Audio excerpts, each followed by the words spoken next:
ပျော်ပွဲရွှင်ပွဲဥယျာဉ်တွေကရေစလိုက်ပြောင်းပေါ်မှာဓားသွားများတက်ဆင်ထားတယ်ဘာမှမသိတဲ့မန်နေဂျာကရေလွတ်လိုက်ပြီးမကြခင်မှာပဲပထမဆုံးဧည့်သည်အုပ်စုရောက်လာကြတယ်သူတို့ကဆင်းဖို့စိတ်အားထက်သန်နေကြတယ်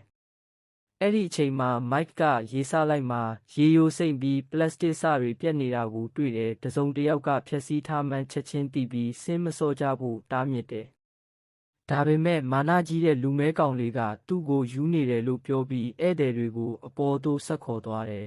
။အပေါ်ရောက်တော့ပွဲစီစဉ်သူကအမြန်ဆုံးဆင်းနိုင်သူကိုဒေါ်လာ9 သန်းစုချမယ်လို့ကြေညာလို့ဧည့်သည်တွေစိတ်လှုပ်ရှားသွားကြတယ်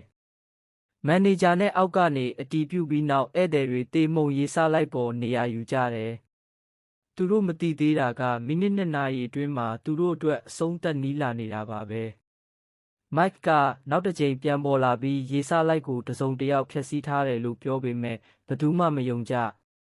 ပြိုင်ပွဲစတင်တဲ့တနက်အတန်နဲ့အတူအဖွဲ့3ဖွဲ့ကရေစလိုက်အမြင့်ကြီးကနေဆင်းလာကြတယ်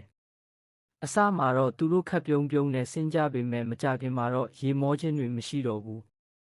ရေစလိုက်အတွင်းကတားတီးထားတဲ့တန်တန်းကြောင့်သူတို့ရက်သွားပြီးသွေးတွေစီးထွက်လာတယ်ရေစင်းကန်လုံးသွေးနီနဲ့ရောင်သွေးဖြစ်သွားတယ်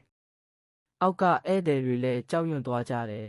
။မန်နေဂျာကဖုန်းခေါ်ပြီးပြန်ပွဲရက်ဖို့ပြောပေမဲ့ဆက်သွယ်မှုမရဘူး။အပေါ်ကဥပဒေကြတဲ့သူကနောက်တစ်ဖွဲ့ပြင်ဆင်နေတော့မိုက်ကနောက်တစ်ကြိမ်တတိပေးလိုက်တယ်။ဒါပေမဲ့လူမဲကောင်ကသူ့ကိုတွန်းချလိုက်တယ်မိုက်ကမစည်းမကြံအသက်ရှင်ဖို့ကြိုးစားတယ်။အရှိကမိန်းကလေးတစ်ယောက်ကသူ့အတွက်ကားတစ်စီးကိုတားပေးလိုက်ပေမဲ့နောက်ကဖွဲ့တွေကလိုက်လာနေပြီ။နောက်ဆုံးမှာမိုက်ရဲ့ခန္ဓာကိုယ်က2 ပိုင်းခွဲသွားပြီးသွေးနဲ့အတူရေစလိုက်တွင်စီးဆင်းသွားတယ်။အောက်ကမန်နေဂျာကကြောက်ရွံ့သွားပြီးလူငယ်တစ်ယောက်ကိုသတင်းပေးဖို့ခေါ်တယ်။ဒါပေမဲ့သွေးလှုပ်ထသောခန္ဓာနဲ့ပြန်လာတဲ့သူကိုဘယ်သူမှမယုံကြပဲတောင်းဆိုသူအဖြစ်တွန်းချလိုက်တယ်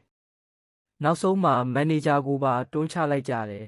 ။အဲ့ဒီအချိန်မှာ swimming pool တစ်လုံးလုံးသွေးနီနဲ့ပြည့်နေပြီးအဆုံးသက်အနီးရောက်လာတယ်။